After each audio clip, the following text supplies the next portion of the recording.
What's up, folks? Stu Myrick, ready for another week of Sports Guys Talking Wrestling. Quick programming note. So, we are technically we're not preempted, but Texas men's basketball will air tomorrow night on the Horn. They are taking on TCU. Let's hope the Horned Frog basketball team has a far better showing than the football team did Monday night against Georgia in the national championship. Still want the Longhorns to win. But anyway, and that game tips at 8 p.m. Central. You can hear it on the Horn and on Coke FM. And so we are being pushed pretty much, I think, I got the text today. I think we're pushed to like midnight. So for all intents and purposes, we'll be preempted this week. So that's okay. We're still going to do a podcast. You know, we'll do the show. We'll podcast it. It'll be up on hornfm.com and on your favorite podcast provider. So that's okay. And good Lord. As if we thought 2022 could not get, or 2022 was so crazy. It is January 10th. The 10th day of 2023. And, well, at least we got stuff to talk about. So if you, in case you have been living under a rock, on Friday, the news broke that Vince McMahon has basically elected himself to be the executive chair of the WWE Board of Directors. And this is after some letters went back and forth. Vince proclaiming he wants to come back. The board saying, no, we don't want you back. Vince saying, too bad, basically. Not only is he back, he brought back Michelle Wilson and George Barrios, who, oh, by the way, he fired, like a year or two ago. Now, he says that he's coming back solely for, the purpose of facilitating a sale of the company and or negotiating the new TV rights deal for, which expires in 2024. And that the day-to-day operations will not be affected.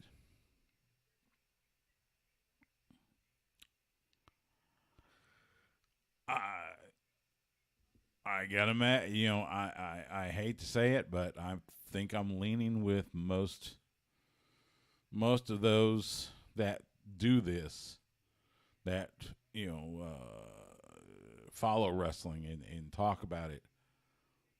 I think it's one of those things where, sure, Vince, it's only a matter of time. They have, in fact, WWE has hired J.P. Morgan to help advise them on the sale of the company. This was reported by CNBC. So they had an all-hands employee meeting on Friday afternoon.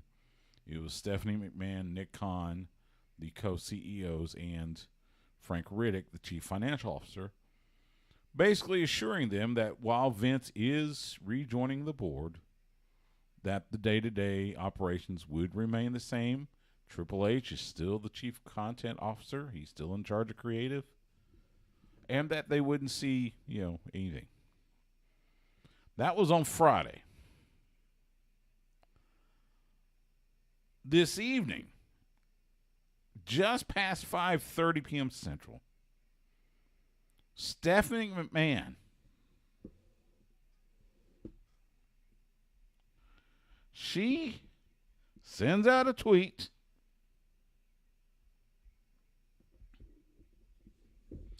and it reads, About 8 months ago, I took a leave of absence, and within a few weeks, unexpectedly had the opportunity of a lifetime. I had the privilege to return as co-CEO and chairwoman of the board of WWE. I cannot put into words how proud I am to have led what I consider to be the greatest company in the world, working alongside a remarkable leadership team and one of the strongest executives I have known in my co-CEO, Nick Khan. Our founder, Vince McMahon, has returned to the executive chair and is leading an exciting process regarding strategic alternatives. And with Nick's leadership and Paul Triple H Levesque as Chief Content Officer, I'm confident WWE is in the perfect place to continue to provide unparalleled creative content and drive maximum value for shareholders. WWE is in such a strong position that I have decided to return to my leave and take it one step further with my official resignation. So, one McMahon comes back, another McMahon exits. As I said, this tweet was sent at 5:36 p.m. Central. So, roughly 2 hours ago. We are scheduled to talk to Brandon Thurston from Wrestlenomics. If you know anything about what he does, he follows all things data, numbers, you name it, when it comes to wrestling. And so we're going to get his take not only on Vince coming back and the potential sale and the TV rights, but now the added news of Stephanie McMahon resigning from her post as CEO.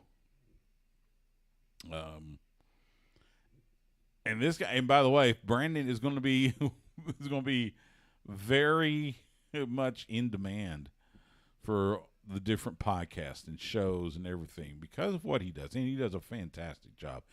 Go to Wrestlenomics.com. You can see a lot of his work. And it's just, I mean, he looks at it's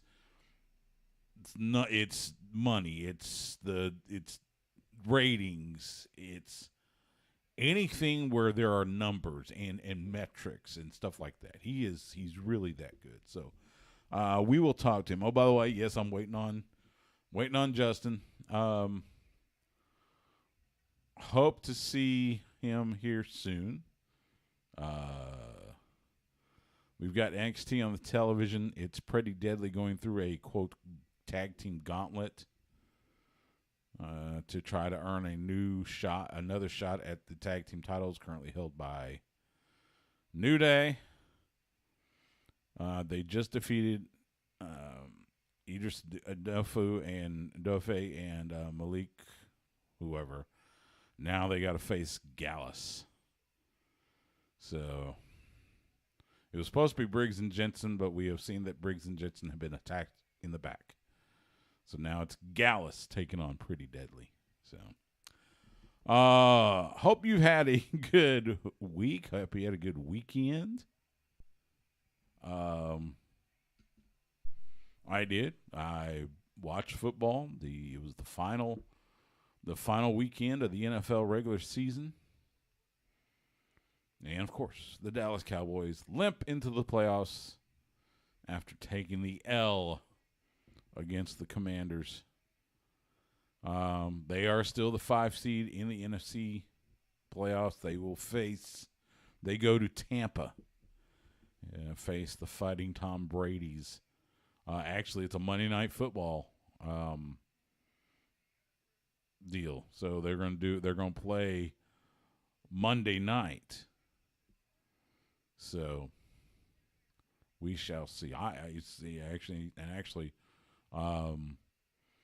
fly to Phoenix in less than 4 weeks to take up my customary position on Radio Row, anchoring the Horns coverage of the Super Bowl. So hope you can catch a lot of that. You can, be on thehornfm.com, check out the Twitters and all that good stuff. All my socials are all at Stu Myrick. All the Horn socials are at the Horn ATX. I'll be getting interviews. Hope I get a few wrestler interviews while I'm there. I was lucky enough to talk to several WWE superstars last year in Los Angeles. Of course, that was with WrestleMania coming to Arlington. Now, with WrestleMania being in Los Angeles, we'll see. And Gallus has just defeated Pretty Deadly, so it'll be Gallus to face the New Day for the NXT Tag Team Championships. So, as I said, we will talk to Brandon Thurston.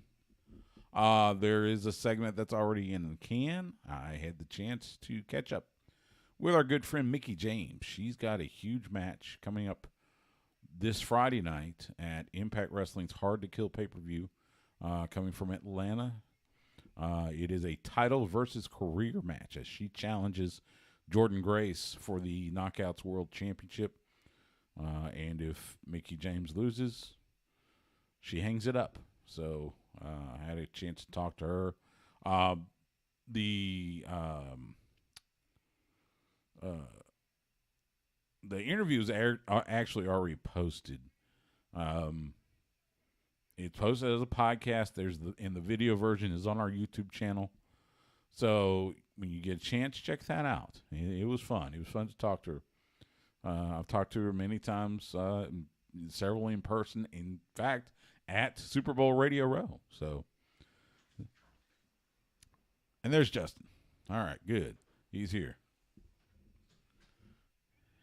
Go on in. We got 3 minutes before I call Brandon. So, nice shirt. Your Sasha Banks, now Mercedes Monet, something like that. Anyway. I'm pretty sure it's Monet. Yeah. It has to be. It has the... Who sold out the San Jose New Japan event, so. It has the accent. Yes. And that makes you think already she's worth the money. Yeah. But looks like it. But, you know, that's I mean, do you want to discuss that on air or do you want to discuss this now? I'm gonna call Brandon here in about 2 minutes. So. Because I want this on tape, but she's going to do the Cody Rhodes thing. So be gone for like 6 years and then come back? Yeah, she's just going to dominate. And maybe not 6. She can probably do it like in 2. Yeah, you may be right. But I think we'll see. Okay, so she sold out this event. If that can carry on where she's a major draw for New Japan and not just overseas, but obviously here, then yeah. Yeah, that's possible. Because, I mean, how long is Charlotte going to continue to wrestle? She's already won the championship, 14 times? I think this is up to 14, right? I wish I was here last week so I could have got your reaction for that one when she walks in and just like beats Rousey. You were here. No. Okay, who did I talk to last week? Definitely wasn't me because she totally comes in and just wins the championship. I was like, oh, Stu's going to be loving this. I'd never get to watch SmackDown live. And that particular Friday, though, I did get to watch it. And I was like, oh. I'll be honest. Oh, it was Eddie Cross. Okay, because I was like, and she had new theme music. So I was all her theme. Yeah, they keep remixing all the themes. It's like, damn it, WWE. Stop changing the themes. So, anyway. Doing well? Oh, yeah. Just living the Austin lifestyle. Staying out too late. Yeah. All right, let me call Brandon. There we go.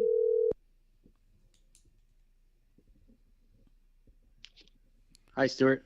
Brandon, how are you, man? I'm good. How are you? I'm doing well. Thanks for joining me. Say hi to my co-host, Justin Simmons. Hey, Brandon. Hi, Justin. How's it going? I'm good. I'm going to put an AirPod so you guys hear me okay. Okay. How do I sound? You sound okay. You sounded slightly better without it. All right, let's go without it then. Yeah. I don't know why it's not difficult. Okay. Yeah. I'll just hold it old-fashioned way. Okay. All right. Okay. Cool. And then we will have to talk about Stephanie too. Yeah. That was a surprise.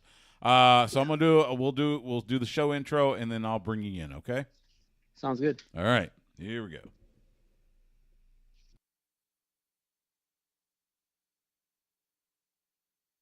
Hi, gang. Mean Gene Okerlund, and you're listening to the Sports Guys, talking wrestling of all things. Oh, my. When they're not covering the sports world, they're talking about the world of professional wrestling. It's Sports Guys Talking Wrestling. Now, with Justin Simmons, here's Stu Myrick. It is Sports Guys Talking Wrestling. Stu Myrick, Justin the Smash Simmons. How's it going, Stu? As if 2022 was crazy, we're 10 days into 2023, and, well, everything gets flipped. Vince McMahon back with WWE, at least somewhat. Won't lie. And then we have breaking news, because as of about 5:36 p.m. Central, Stephanie McMahon has resigned as co-CEO of the company. Yeah. So, I was wondering what we were going to talk about before that happened today. We had Honestly, nothing. I was like sitting Had in the nothing. car, and I was like, oh, okay, I know what we're talking about tonight. Well, to help us dissect all this stuff, we go to the Vaqueros Cafe and Cantina Hotline. One of the best sites out there when you want to look at the numbers and the data behind the business of pro wrestling is Wrestlenomics. And the man behind that website joins us now, Brandon Thurston. Follow him on Twitter at Brandon Thurston. Brandon, hope you're doing well. Thank you so much for joining us. Hey, Stu and Justin, thanks for having me. All right, so I guess we'll start at the beginning. After trading a few letters back and forth, Vince basically saying, hey, I want to come back. The WWE board of directors say, no, we don't want you back. Vince says, too bad, I'm coming back. And then basically elects himself as executive chairman of the board. He has said that he's coming back solely for facilitating the sale of WWE and or negotiating the TV rights deal, which expires in 2024. Right. Let's start with that. Explain to us. Now, we know Vince is the majority shareholder of WWE. But with WWE being a publicly traded company, I would think there are some hoops they have to jump through for Vince to put himself back as, chairman of that board. Well, they just put out a press release that says the WWE Board of Directors has unanimously elected Vince executive chairman of the board. That came out minutes after Stephanie made her announcement that she was resigning not just from her CEO role, but also from the chairwoman role that she had. So she's no longer a member of the board either.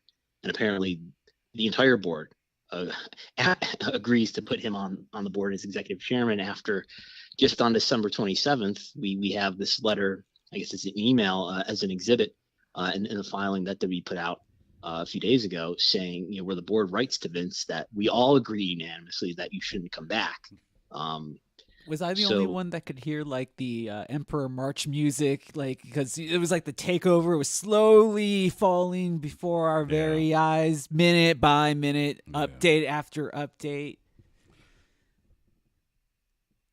Yeah, he apparently has the ability to do what he's doing. I don't think WWE would be publishing the filings if he didn't have the ability to do it, and they wouldn't be putting out these press releases if he didn't have the legal ability to do it.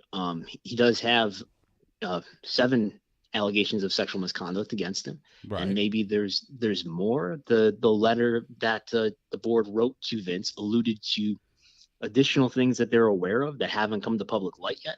So it sounds like maybe there's more that the board knows about that the public doesn't know about yet. But is that really going to prevent Vince from continuing to be an executive chairman of the board, whatever that really means? I don't know that there is. And the only thing that I guess that could really start to cause problems for them is if they're business partners, their TV networks that they broadcast Raw and SmackDown on, aren't happy about it. Maybe it could impede an agreement to sell the company. But that's another story, separate from Vince is back if he wants to be back, I guess. Yeah. Well, and we know that in addition to him coming back, he brought back Michelle Wilson and George Barrios, who, oh, by the way, he fired, a year or two ago? January 30th, 2020. Yeah. He fired both of them, yes. So, 3 years, he brings them back to be put on the board. And that meant they had to get rid of 3 members, which they did. But in addition to that, Manjit Singh, who was a member of that board, who was in charge of the investigation into Vince, he resigned from the board, as well as another board member. And then, like you said, Stephanie has resigned as the chairwoman of the board as well as co-CEO. So this thing has just, just exploded here. But that's not even like the big question. I mean, look, there's a lot of stuff that's going to unravel behind the scenes. Will it go for sale? If so, who's going to be bidding on this? That's what it's all about, really. But I think what wrestling fans really want to know is that, and Brandon, I was going to ask you this a little while ago. I've heard that Vince, since we're talking about his power that he wields, he can essentially do what he wants, and that does include possibly putting himself back at the head of WWE Creative. Is that like a truth? Is that a false? I don't see what could stop him from doing that if he wanted to do it, but that's not what's happening yet. Vince has not been at TV yet since he resigned back in July. But he could. Paul Levesque is still the chief content officer. I mean, that Fightful has a report out tonight saying that they've been assured, at least by WWE, that Paul Levesque is still the chief content officer, which basically means he's the head of creative. Stephanie did mention Paul Levesque and mention his title in a way that indicated that he's not resigning too, at least for now. So I think ultimately, if I'm just going by what I think I know about Vince and the way that he behaves, is that I don't know if over the long term he's going to be able to keep himself out of creative. His nature is to control all that, and I think that's the thing that he was most involved in and most enthusiastic about being involved in. But I do believe that he's not involved in it at the moment. Well, I get the sense, talking to others that are that cover pro wrestling, whether it's Mike Sempervive from Wrestling Observer or Sean Ross Sapp or Fightful or others, that Vince even said in his letter he does not want to. He has all the confidence in the world in the day-to-day management of the company. He simply wants to facilitate the sale. But I think a lot of us are saying,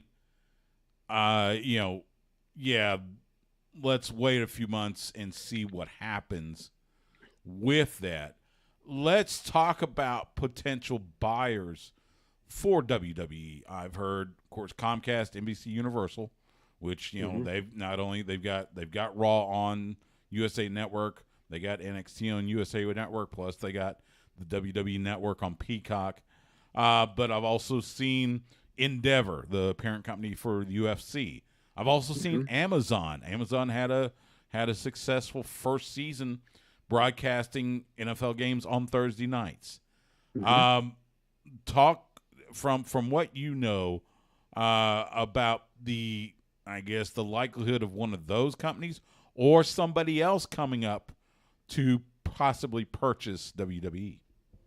Yeah, I think Comcast / NBC Universal is the most likely one, or at least makes the most financial sense among the companies, because they are so involved, as you said, with Raw, with NXT, with the W Network content on Peacock.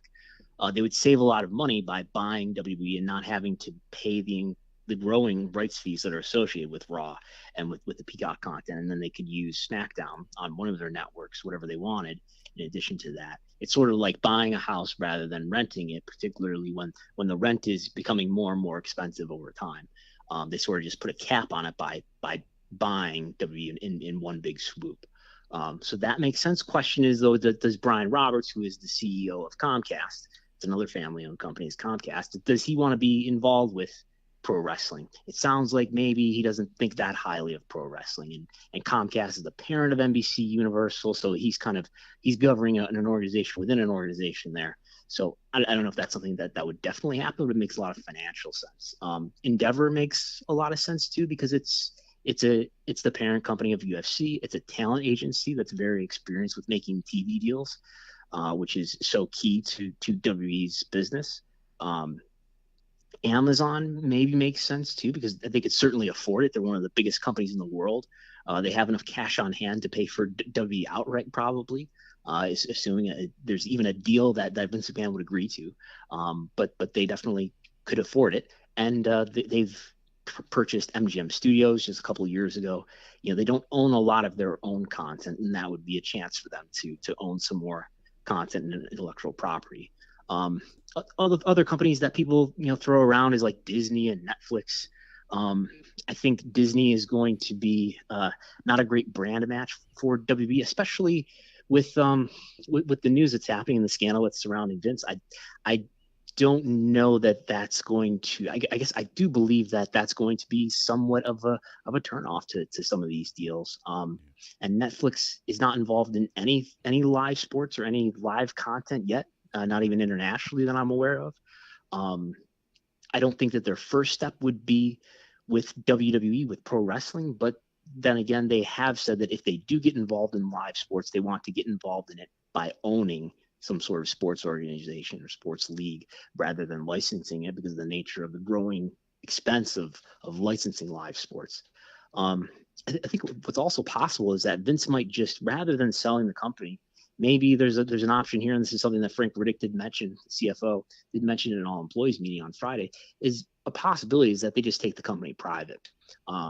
And maybe that's where their friends from the Saudi Arabian government could help them out. Vince doesn't have enough money on his own to take it private. Yes, Vince is a billionaire, but almost all of his wealth is likely tied up in stock, which, the nature of his controlling ownership of WWE, if he wants to take it private, he can't liquidate the stock.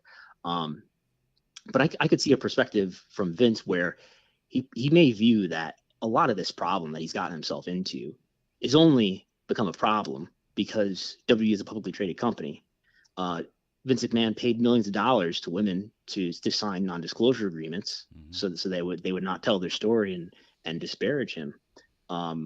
Those should have been recorded as WWE expenses, because it's been determined by the board that those payments were made not just to protect Vince personally. Yes, he used personal money, but they also in effect protected WWE. Therefore, they should have counted as company expenses. In a private company, that's probably not that big of a problem. He's at least the financial aspect of it. So some of this he would be insulated from if WWE was a private company. So I could see that being an attractive idea to Vince McMahon. Well, and that kind, you mentioned that the Saudi government and the group, whatever, that could fund, the privatization of WWE. We've also heard that one of the conditions of sale would be that Vince is back in power. He would be back in charge of creative. And I would think that would be. Oh, sorry, go ahead. I was going to say, I would think, outside of maybe the Saudis, that might not be the most attractive aspect of buying WWE for a company like an Amazon or Comcast or Endeavor, Liberty Media. I think I saw on your site you mentioned Liberty Media, who owns Formula One, and we get Formula One here in Austin. So I got to imagine that's going to be kind of a sticking point, if you will, in someone buying WWE. Yeah, I mean, nobody's reporting that, as far as I know, that a condition of Vince agreeing to a sale is that Vince gets the agreement that he gets to stay in power. But I think that's kind of my speculation that maybe the company that he's willing to sell to is the company that's willing to allow him to stay in power or allow him to improve his position of power. And if I'm one of these companies thinking about buying WWE, if I'm in a good position to do so, I would have some reservation about doing business with somebody who's involved in scandal like this. But maybe that's if there's any of these suitors that I could think of that may not be as concerned with that, then maybe it's the Kingdom of Saudi Arabia, who have their own moral problems as it is, who may not, who may not be deterred by Vince's many allegations. Well, I have a question for both of you. Now, we talk about wrestling, we, in your case, writing about wrestling and such as well. But ultimately, we all watch professional wrestling, and a big part of our lives has been Vince McMahon, WWE, and the McMahon family in general, in some way, in that order, shape, or form.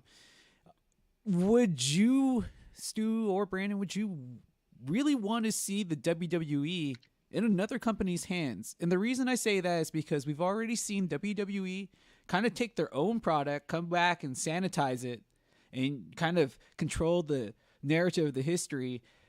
There's a lot of racy stuff. There's a lot of stuff that obviously doesn't fly now. Disney, we said it wouldn't be a good fit on the outside. I don't think it would be a good fit on the inside because they would probably go back and rewrite a lot of things. But how do you all feel about the possibility of that happening if another company took over? I'll give the floor to you, Brandon. What's your take on that? I think wrestling and WWE is better off without Vince McMahon involved in it. I think the last 5 months or so where he wasn't involved in it, it didn't. I wouldn't say it improved tremendously, but it improved somewhat. And I think it's, as far as, I guess, if we're talking about just the fans' perspective, I think that's there's evidence that it's better without him as far as content and as far as from a business standpoint, maintaining and improving ratings and selling tickets and selling merchandise and things like that. So I think I'm not afraid that like WWE is going to be bought by a larger company and they're going to like hide the library somewhere. I think there's probably a lot of problematic older content that's sitting on a lot of these streaming services, and some of them, I think like Gone with the Wind, there is like a video that plays before Gone with the Wind, I think on HBO Max and things like that. And in any case, I think these are sort of, to me, to my opinion, these are sort of smaller issues compared to the problems that are associated with bringing Vince back, including the quality of the content, including the morale of the talent, and the talent not feeling creatively satisfied. So I think, I've long held the opinion that wrestling is far better off without Vince McMahon involved. Yeah, I agree with you. I think, we've seen, as you said, Vince had the notion that the company was going to crater if he left. It didn't. The ratings have at least stayed the same, if not even ticked up a bit. They're still making a lot of money. The stock prices didn't crater. And you're right. Everything we have heard, all these different reports, whether it's Fightful, PW Insider, Wrestling Observer, they all talk about how the morale backstage is so much better with Vince not being there. So one of the big questions in my mind is why this is happening now. Vince stepped down in, I think it was July, amid all these, and he called it a retirement, but look, he stepped down in disgrace. Why now? Why is he doing this 5 months later? Why, is this something strategic? Is this just he got bored sitting at home and decided he wanted to come back? Can you shed some light on that? I would speculate that Vince McMahon has never done anything besides work for WWE for the last 4 years or so. His reputation is that he works tirelessly. He doesn't sleep. Mm-hmm. And one of the absurd things about imagining him resigning was that, like, what else would he do with his life? And what has he been doing for the last 5 months or so? Well, at least for the last, month or so, he's been exploring a return. In his defense would probably be that the timing is perfect, actually, for him to come back, because WWE has to renew their US TV rights deals perhaps finalizing them this summer. And they either have to renew them or sell. It's not going to be the case that they're going to renew their TV deals and then sell the company. It's kind of one or the other. You either raise the rent on the houses that are Raw and SmackDown, or you sell them. You don't do one and then do the other. So that timing is coming up now, because those deals usually get done about a year and a half in advance of them expiring. They're expiring October 2024. So now is the time to do that. That's a convenient point to make, but it's very hard to imagine Vince doing anything else. And if he has the power to work his way back in, and in his perspective, probably to do it against some adversity and get some normal sense of his life back, he's going to try to do it, apparently. Well, and that kind of leads to, let's say that 2-3 months down the road, he decides, screw it, Triple H, you're out. I'm taking the book back. We've heard that, like a lot of the talent that were cut by WWE and got signed by, say, AEW or Impact, they talk about how the atmosphere was so much better and everything. And, we started to see a little bit of it going back with Triple H bringing back a lot of these folks that were released during the pandemic and everything. If Vince takes control of creative back over, I got to imagine that this is going to be kind of it's going to be, open season for Tony Khan, Scott D'Amore, even Court Bauer with MLW, as far as talent, because there's going to be a lot of talent that are going to be disgruntled. They're not going to want Vince, not going to work. They're not going to want to work there with Vince back in power, and they're going to look for the out. And as soon as they get the out, go sign with AEW, MLW, Impact, whatever. What say you on that? I mean, that could very well be the case.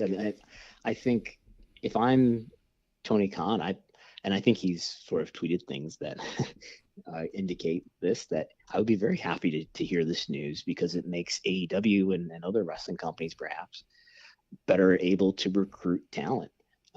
If there are talent who aren't satisfied, and it makes those companies better able to attract fans if there's fans who aren't being satisfied by the W content. If Vince goes back to booking it and it goes back to being worse than it is now, then it's easier to attract fans. I think there's something to be said too about his employees. I mean, we focus on talent so much, but there's about maybe 200 wrestlers in WWE, maybe a little less these days, but there's over 800 employees, and the instability, it isn't a good feeling for them. And in addition to that, the notion that the company that you work for may be acquired soon,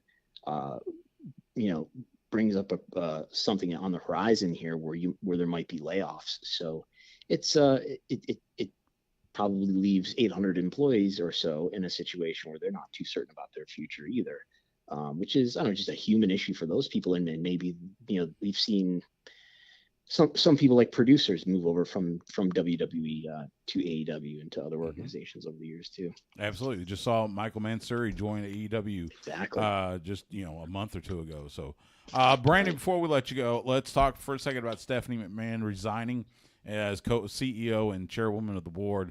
What implications does this have, as far as we know? That means Nick Khan is now the sole CEO of the company.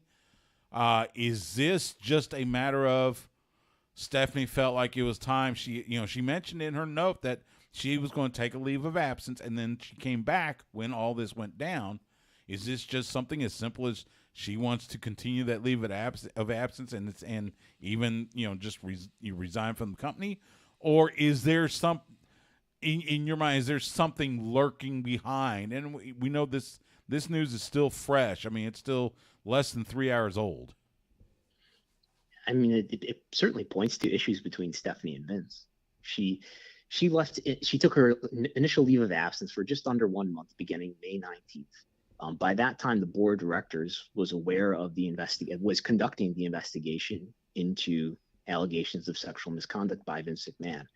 Stephanie is a member, and was a member of the board of directors. almost certainly she's aware of that investigation, by the time she takes her leave of absence. I don't know why. I mean, there's so many untold stories here as far as why people did things, why Stephanie took her leave of absence, why Vince resigned. But she's been co-CEO now since late July. And when Vince came back on Friday, they did an all employees meeting with Stephanie, Nick Khan, and the CFO Frank Riddick. And everyone sort of put forth the message that nothing is changing. Paul is still in his role. Nick is still in his role. Stephanie is still in her role. Frank is still in his role. But now, what is this, 4 or 5 days later, Stephanie is not in her role. So it really strains the credibility of what the top executives in this company are saying. And it's kind of absurd to read these quotes here where everyone is being extremely nice to each other, of course, in this corporate situation. But it reads as absurd to me, knowing that this just looks like a chaotic situation. If only we knew what the real story was. Well, I'm sure we will hear more reports come out in the days and weeks ahead. He is Brandon Thurston.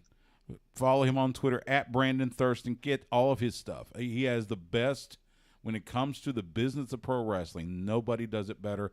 Wrestlenomics.com and at Wrestlenomics on Twitter. Brandon, I appreciate you taking time, man. I'm gonna keep your number. Hopefully, we can have you back on as things develop. I know you're going to be in high demand, especially with the Stephanie news breaking. But man, I appreciate it. All the best to you, and we'll talk again soon. Okay, great. Thanks so much for having me. All right, Brandon, I appreciate that, man. Again, big thanks. This will air on tomorrow night. Now the radio show's pushed because we got to do Longhorn basketball, but it'll also be on podcast. The podcast will go up later tonight, and I'll make sure and tag you on everything and all that good stuff. Okay. Cool. Okay, great. All right, sounds good. I appreciate it, Brandon. Thanks a lot, man. All right, thanks so much. Take care. Like I said, 2023 off to a rolling start. We're going to take a quick timeout. When we come back from the break, Impact Wrestling has a pay-per-view this Friday, Hard to Kill, and a big part of that pay-per-view is the Knockouts World Championship match. The challenger for that match, our good friend Mickey James, will join us next on Sports Guys Talking Wrestling. And as I said, that segment is in the can, so you can catch it on the podcast. We have a fun conversation. Mickey is so cool. Where is she now? She's in Nashville, but she will be in the pay-per-views in Atlanta. Okay. Pay-per-view sold out. Good. Too. So, and it's Josh Alexander against Bully Ray for the world title. Yeah, I saw that. And then those two for the Knockouts world title, and then the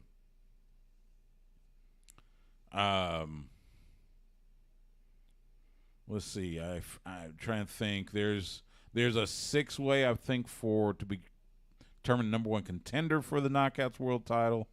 It's a big pay-per-view, and Hard to Kill is always a really good one from Impact. So, your thoughts on what we just heard from Brandon Thurston? I mean, it's all kind of just. I think there's just going to be more that happens. Obviously, that we can discuss it all right now, but in the very end, I think it really just comes down to two things. It's going to be Vincent, the head of creative again, and is this going to make a sale develop, or is this going to be like he did mention, a possibility, maybe Vince kind of finding some buddies and trying to take the company private again. And that was one of the things I'm glad he brought it up, because that was one of the things I was going to ask him was, if because we had heard about the rumors about Vince taking the company back private. How much would that cost? And as Brandon said, we know Vince has a lot of money, but I don't think he has enough money by himself to take it private, which that then lends credence to the possibility of the Saudis, helping him out. And, it's kind of, I would be cautious. I would just say, thieves, thick as thieves. I guess that'd be the way. I don't know. It's, Saudi has no scruples. Vince has no scruples. So they kind of, Well, if it's not even the Saudis, it could be somebody else that he knows. Obviously, he has a Rolodex of the who's who. I'm sure he has connections and somebody that's willing to take. Right. Like, but again, it's gonna be. It's got to be somebody that doesn't care about the allegations. Yeah, but we keep on talking about the allegations, and I hate to say it like this, but that hasn't stopped anything from anybody happening at all in the year of 2022 and 2023, because Deshaun Watson was just playing football last week. You're right. This isn't the first time something like this has happened to Vince McMahon or the WWE. And I can go and talk about other cases where, hey, there are probably some really bad guys when it comes to their treatment of women, but you know what? They can put the ball on the hoop, or they can score a touchdown, or they have a lot of money, and it doesn't matter because they can buy their freedom. That is just one of those things that having power and money in this country gets you, unfortunately. And there's going to be people that don't care because it's just going to make them more money regardless, because him and the company are so valuable. Well, but, all I'm thinking of is, how valuable will they be? I mean, I guess if they go private, then, then everything gets closed, sealed up, and we won't learn anything else. Exactly. We just heard, Brandon was talking about the board has more stuff that they haven't disclosed yet.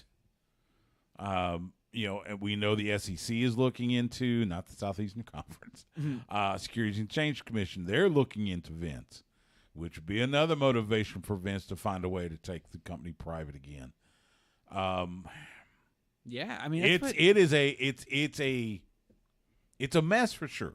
It is a murky mess. But then again, it's pro wrestling. Murky mess seems to be synonymous with pro wrestling. Well, so, if you had to take a guess, I mean, does that seem like the most pliable thing? Is that Vince is going to take it, find a way to take it private again? Because it seems like right now, I think somewhere in the back of his minds too, he might think that he's kind of like near the end of his lifespan. No, I disagree. I think it has been said by many, and I agree with you. He will die in that chair in Gorilla. Yeah, that's what I'm saying. He wants to go out on his own terms. How if he has something maybe, and he hasn't disclosed, but maybe he's thinking, I don't have much longer on this earth.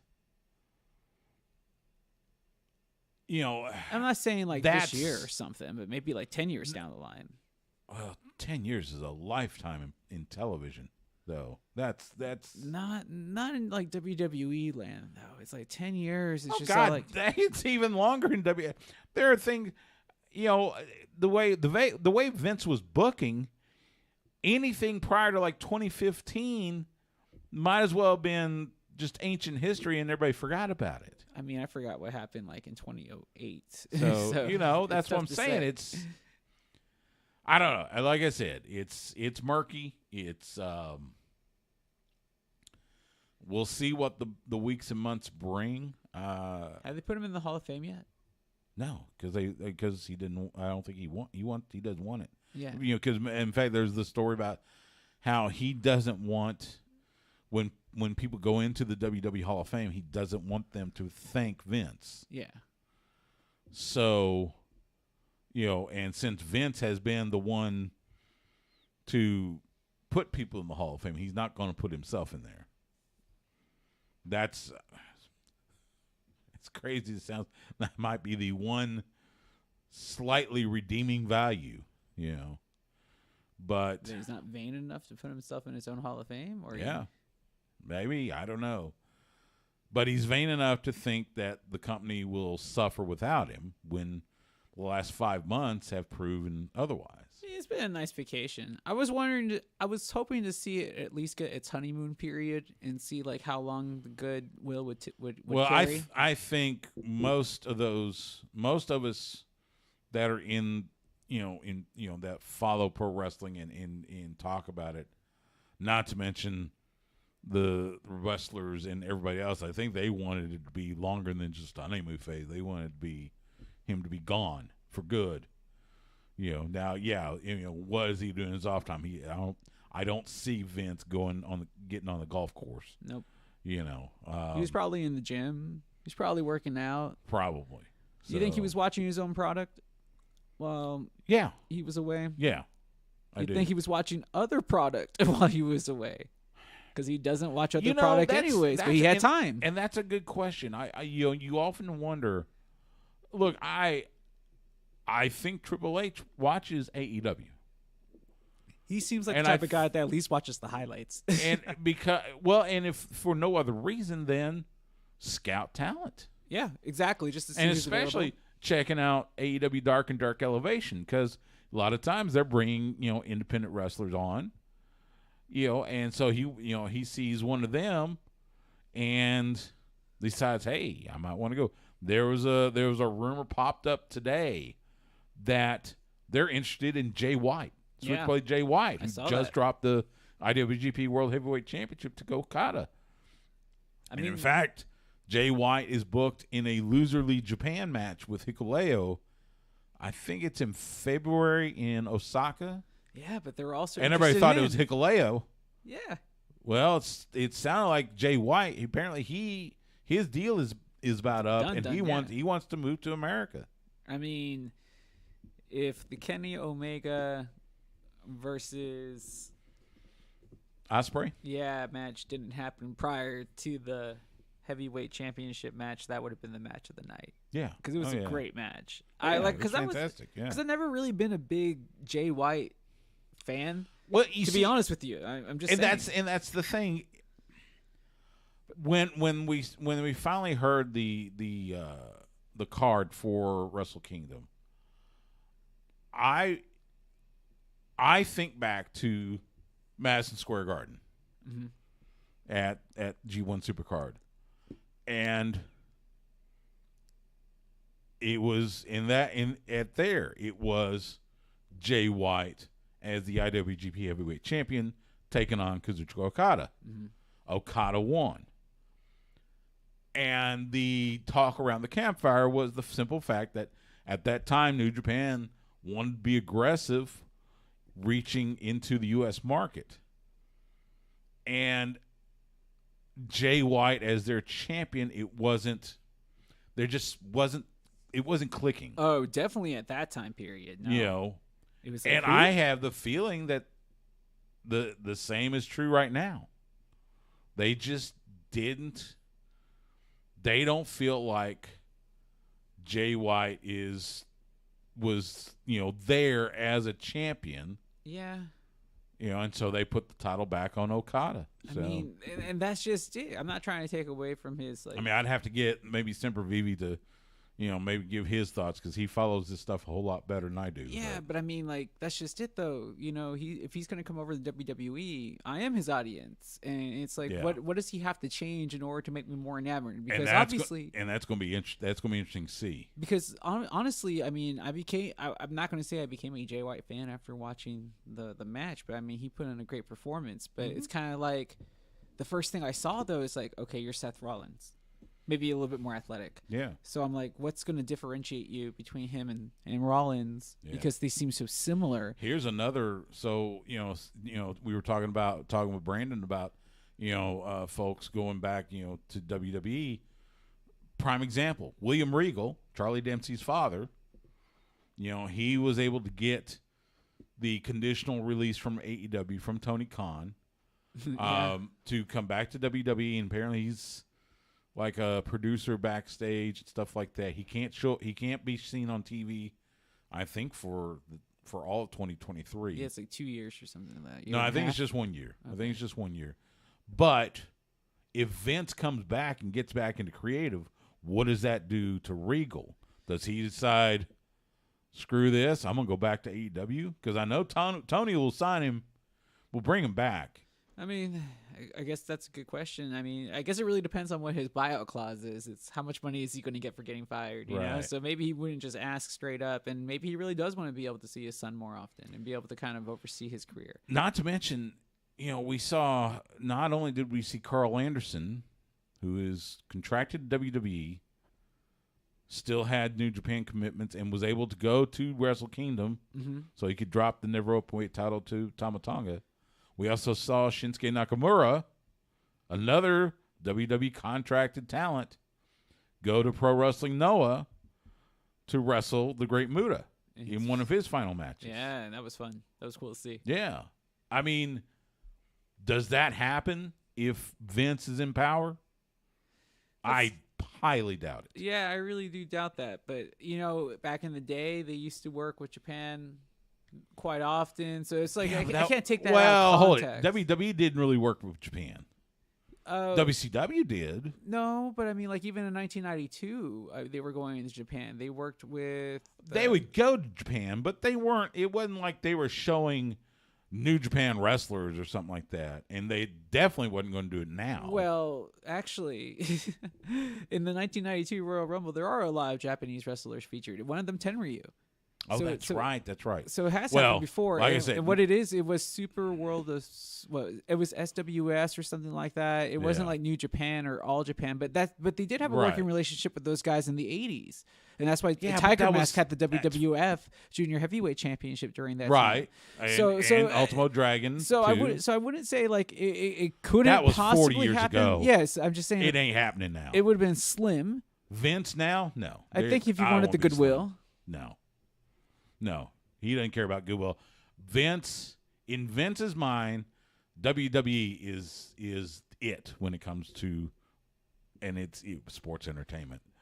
But there is no wrestling. There's only WWE. That's he would never have not. You wouldn't hear Michael Cole acknowledge the Bullet Club, or talk about New Japan. You just wouldn't see it. So, like I said, this stuff is developing as fast as can be, and we'll try to stay on top of it. And some crazy stuff. So, let's see, 20,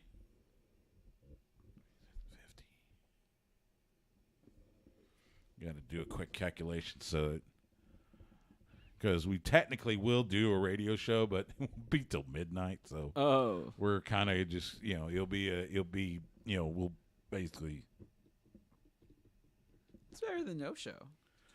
Yeah, but midnight, There's probably a lot of I bet you we might pull more. I wonder if we're going to pull more listeners at midnight. It could be possible.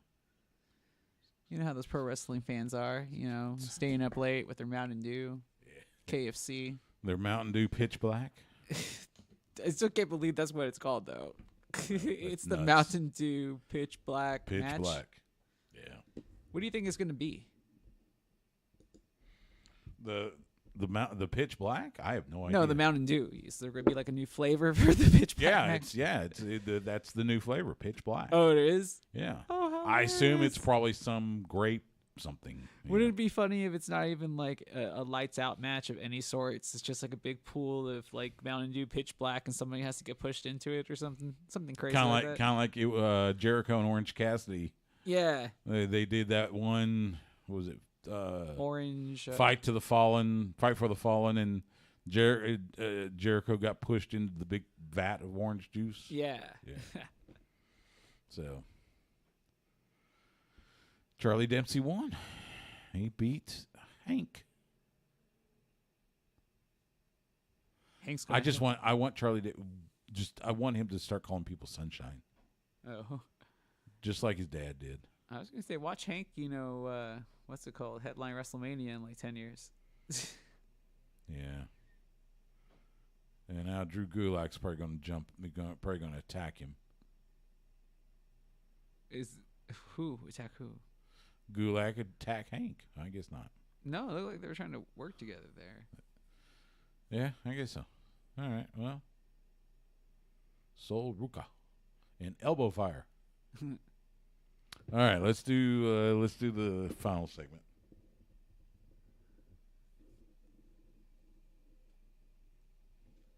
I'll bring you right back, YouTube and Twitch.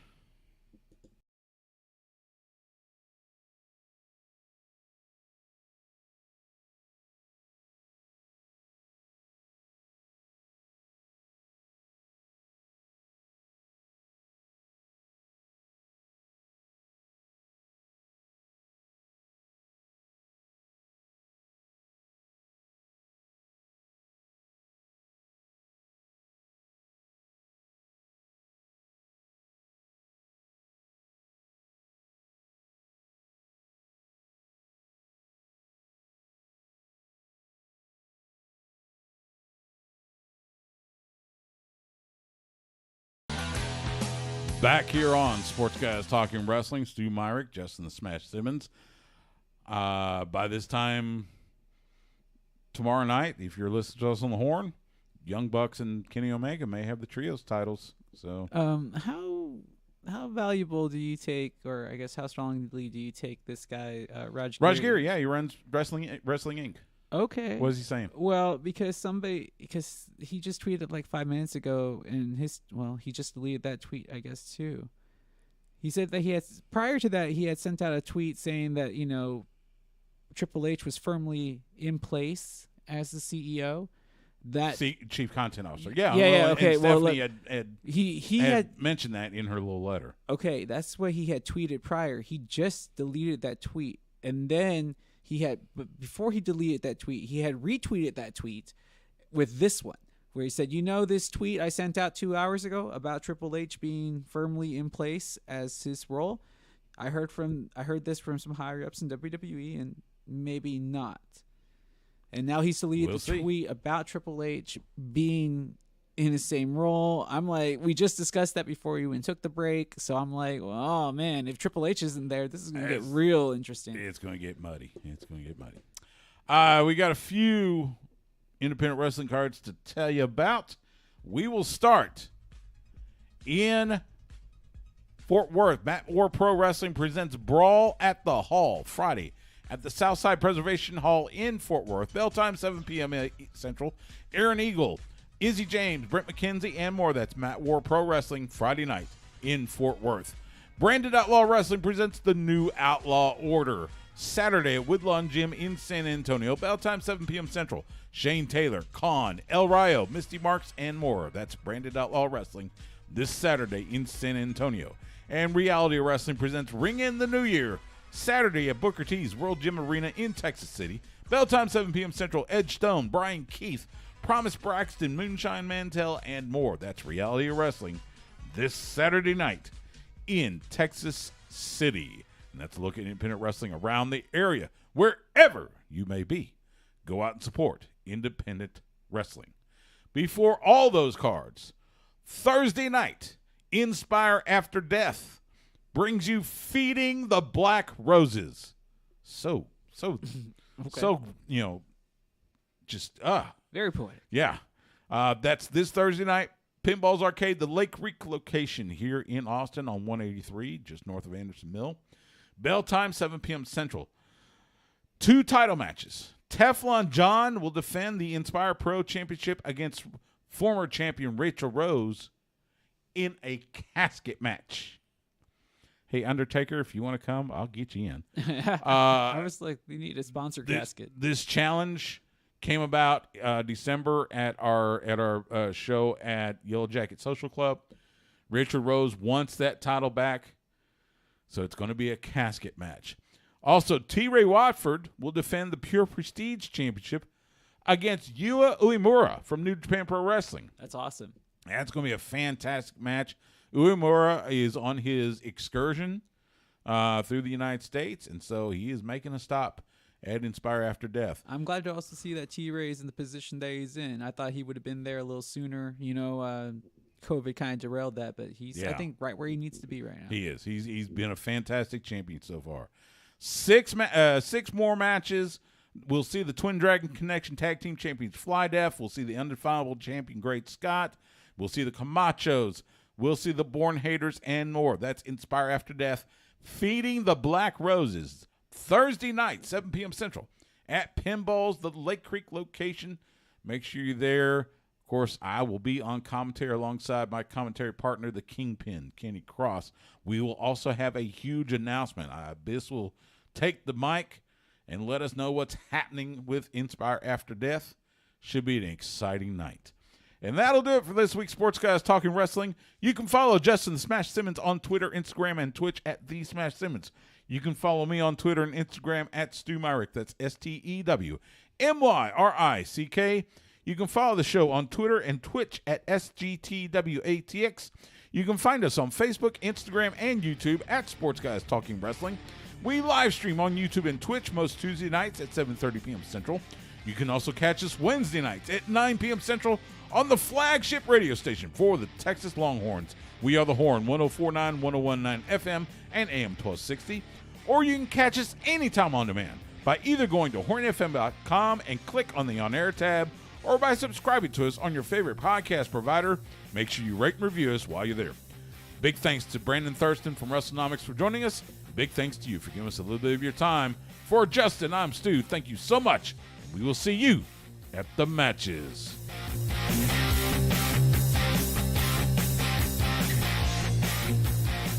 Goodbye and good night. Bang! And there we go. Meanwhile, we've got Jinder Mahal taking on, I think that's Julius Creed. You're like, it's one of those two. It's right? one of the Creeds. I think it's Julius. So why did they have the championship match so early? Yeah, that was weird. I mean, don't get me wrong. I'm glad that they did so I could actually watch it. And it was Yeah. really good, too. That It was was it. good. It was They- looking really good. They broke the middle rope off the ring post and everything. Like, it was a and- good story. Yeah. Like, because it came back to affect the way that the match ended. And Yeah. it was like, oh, you almost felt sympathetic for Waller because it looked like he was actually going to win. And then the rope up was No. underneath him. You don't want to. No, because he's a schmuck. He's a jerk. I know, but it shows that it's like you everybody. Braun Breaker, by the way, still your NXT champion. Everybody hates the bully, right? But it's like Nelson from The Simpsons. It's like, there's always a soft spot for them somewhere deep down inside. And you felt that, he might have won if the rope doesn't break. Does Breaker give him another chance because he's supposed to be like Sting, a good fighting champion? Because he's kind of booked like that, you know? Yeah. But how Anyway. impressive has he been, though? Who? Braun Breaker. Oh, I thought you meant Sting. No, Sting's still holding it down, but I think Sting Braun Breaker is yeah. going to be like, I think he's going to be their next big star. Braun Breaker is ready for the main roster. I don't know what they're waiting on. I think it's just to carry the NXT show. Well, it may be that, and it may be they just don't have anything right now for him Well, obviously. on the main roster. You do wonder. So, like, what would the writing staff going to look like if Vince comes back? Like, do you have a writing staff? Do you fire everybody or rehire new people? well, I see, and that's the thing. I don't know what has happened to the writing staff in the time that Vince has been away. So yeah, like who's putting this stuff together now? But that it wasn't necessarily the writing staff. It was the simple fact that Vince, they would have everything ready for a show, and then Vince would tear it up. Yeah, 2 hours before the show and want to start from start from square one. So, which is I always thought that was kind of funny. It's like, oh, you want it scripted, but you're going to only give them like so much time to kind of and we kept do it. that's why we kept getting repeat matches and stories that never had an ending or either they just forget about them or whatever. So I mean, it is a mess. It is a big mess for sure. It's gonna be. like, So I don't want to. Creed's bleeding from the mouth. I don't want to put my phone down because I want to see if something happens with Triple H I here know. within the next 2 minutes or so. I know because it's nuts. they're saying that he might get fired, or he just might resign. And I'm like, ooh, okay. Something I meant, that's something I meant to ask Brandon. And this, I mean, this is the absolute wildest of scenarios. What if Triple H either gets fired or resigns and then goes sign with TK? Oh, do you think he would? I mean, I just don't see it. But I don't think so. But hey, we've seen crazier things. But like, how would we didn't think we'd see Sasha Banks strolling down the ramp at Wrestle Kingdom either. Yeah, I get that, but this is different in the sense where it's like Sasha Banks, yes, a former champion, has been with the WWE almost about a decade now, right? Before her departure. Yeah. But Triple H, I mean, you can't. It's like the last 20, 30 years. I mean, I would like never he's been involved in WWE and in the back room. I agree. I don't think it would never ever happen. But what I'm saying is, but that's what I'm saying, Stu. Like, how would AEW utilize Triple H? Like, would they utilize him as a boardroom person, or were they going to plan to utilize him as a professional wrestling talent? I don't think he can wrestle anymore, right? Because that might be because of the heart malady. But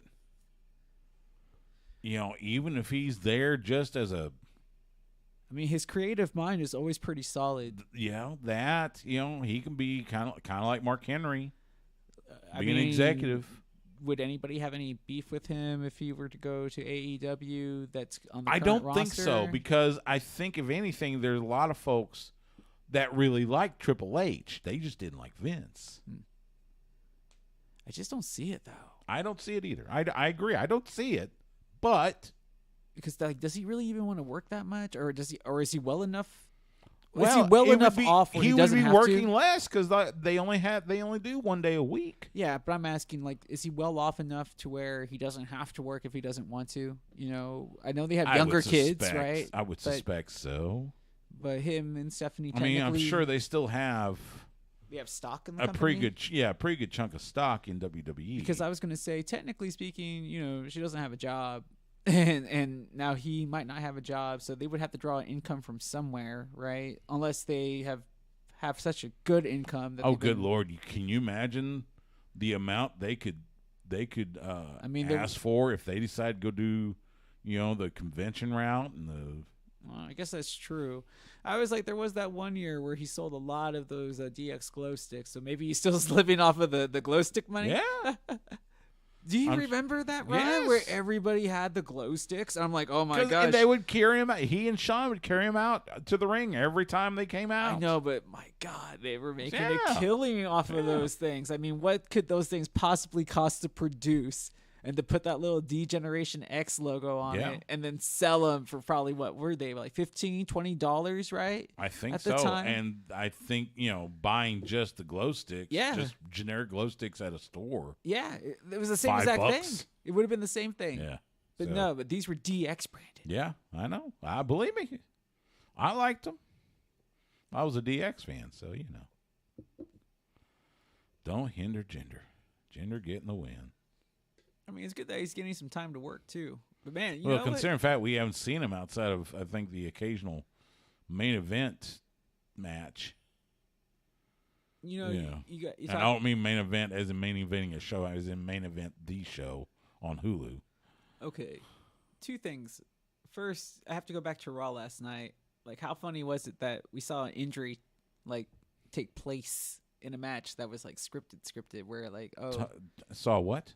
Finn Balor has the rib injury, yes. But how it occurs, which made no sense to me, where it's like, he has Gable on top of him to kind of, I thought that was supposed to cushion his fall, not hurt him. Look, that's secondary to the most dangerous man in WWE. Yes, I love this storyline. Oh my God, I'm loving this. He's seen things. I was on the inside. How long were you in there? Just a couple of hours or what? He was in county lockup for 2 hours. That's so funny. But no, they made him sound like he was in state pen for 10 years. But the whole segment was actually pretty good. The teardrop. Yes, the tattoo. Oh my God. Oh my gosh. That was fantastic. That was so good. That was fantastic. It was like, you know what? Snitches get stitches. But people always kind of badmouth the Miz. It's like, what is he really bringing? I'm like, he's like the only guy that could have made that work. The Miz has his place now. Yeah. He's now that guy. He's the one that makes he facilitates the entertainment. Yeah, and he's good at it. He's I was very like, good like at I it. don't think that thing would have been as entertaining without the Miz. Snitches get stitches. With the tattoo. And you roll with And your every time he crew. calls her mommy, I'm just all like, that kills me. And then when other people refer to her as mommy, it makes me laugh too. I'm just Oh. all like, oh man. But the matches were actually pretty good. Yeah, the matches were fine, but it was. I just thought that was a weird angle to take, where it's like that's how they're going to insert you into the match, Dama. Okay, either way, I'm glad to see. Why not? Why not? But the Street Profits, man, those guys look really impressive here recently. They do. And it's sad because I got a feeling they're going to break them up. Oh, they have to. But both of those guys, I mean, they look so good right now. I know. I just. But we all know wish that they Tez wouldn't. is like the Shawn Michaels. No, at the well, moment. Angelo Dawkins looks great too. Yeah, I mean, he's a big man that can fly. Yeah. It's very impressive. But I mean, Tez is just a really good talker as well. I agree. Yeah, you just figure that he has the one that's the more built-in path to the top. Yeah. So But yeah, I guess enjoy it as a tag team while they're still a tag I like team. the vignettes on Cody. Looking forward to him coming back at Royal Rumble. So with these vignettes still- happening, I'm still of the mindset Cody wins the Rumble, and they will do a Roman wrestle on both nights. That's how they're going to split the titles. Roman versus Rock for, say, the Universal title. Roman versus Cody for the World title. wow. Like what I don't see is just like, Because that tag team turmoil match, that was for the Raw tag team titles. oh, okay. So Just the that Raw might be the way ones. they split the tag titles.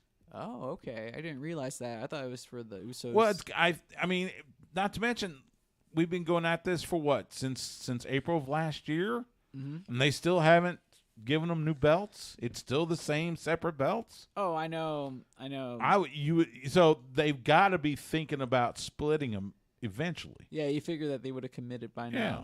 But, So- that wouldn't be a bad storyline, though. They presented them with new belts, like, right before WrestleMania, only to split them up and then kind of give us a new look to the tag Well, belts. actually, they were making new tag belts, but I don't know what they're, But see, you kind of... and they've done nothing. There has been no.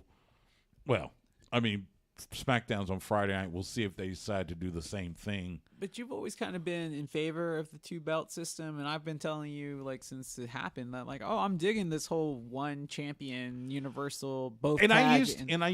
I used to. Yeah, it used to be the opposite. But the problem, It's like we changed kinks. Actually, if anything, the problem right now is that you've got Roman Reigns doing the Brock Lesnar schedule, and he's only showing up on SmackDown. But I'm okay with that. And the reason why I'm okay with that is because But USA wants a champion. I know, I get that. We don't care. We just don't care. I don't care. I'm like, it just elevates the mid-card titles to a greater extent for both, to me.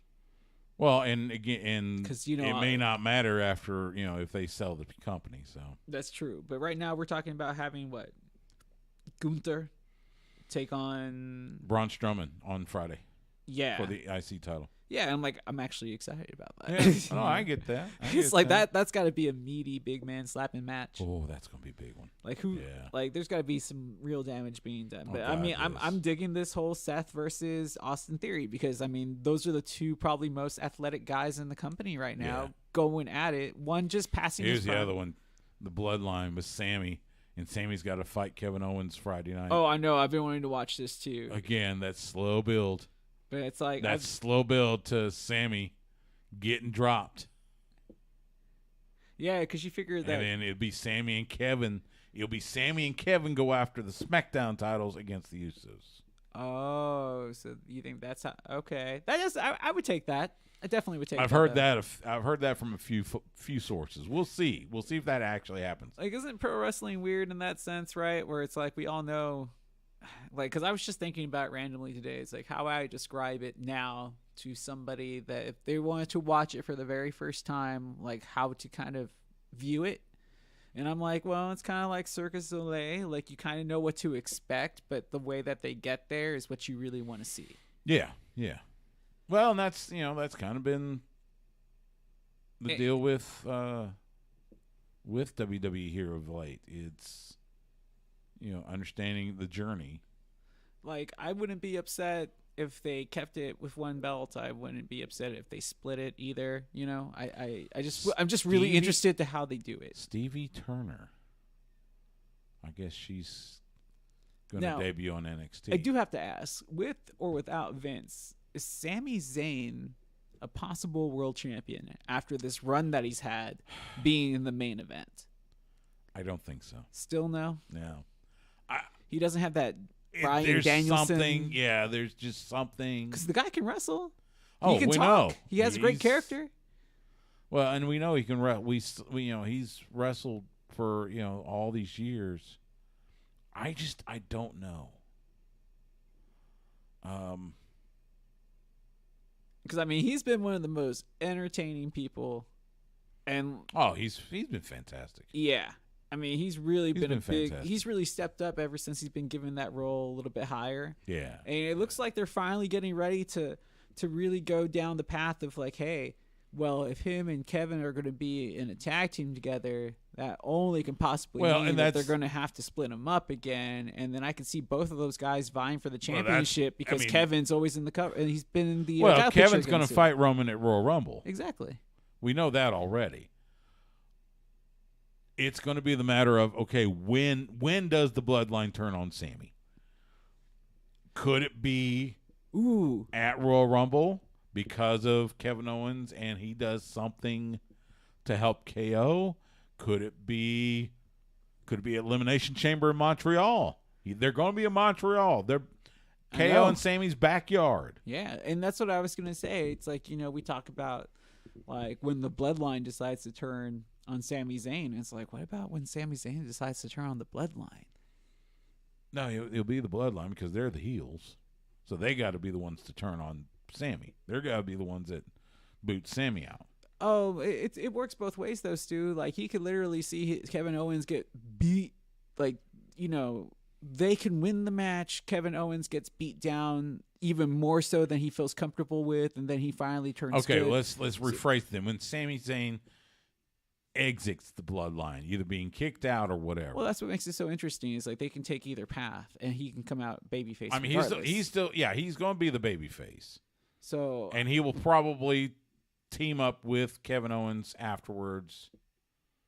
We'll see. It's should be a fun few months of viewing. And that's what makes this storyline so fun. There's just so many pathways to get there. Yes. And it doesn't, like, you can take so many of them, but the way that the characters portray themselves is what makes it fun when they utilize whatever path they use. Oh, fantastic. Yeah. So when Roman Reigns is done, like, with this championship run, does he really factor into the company plans after that with the diminished schedule and all? I don't know. I don't know what his future is, from, doing, if after he loses the title. I don't know what that looks like. Because you would think for sure vacation. I'm sure he'll take time off.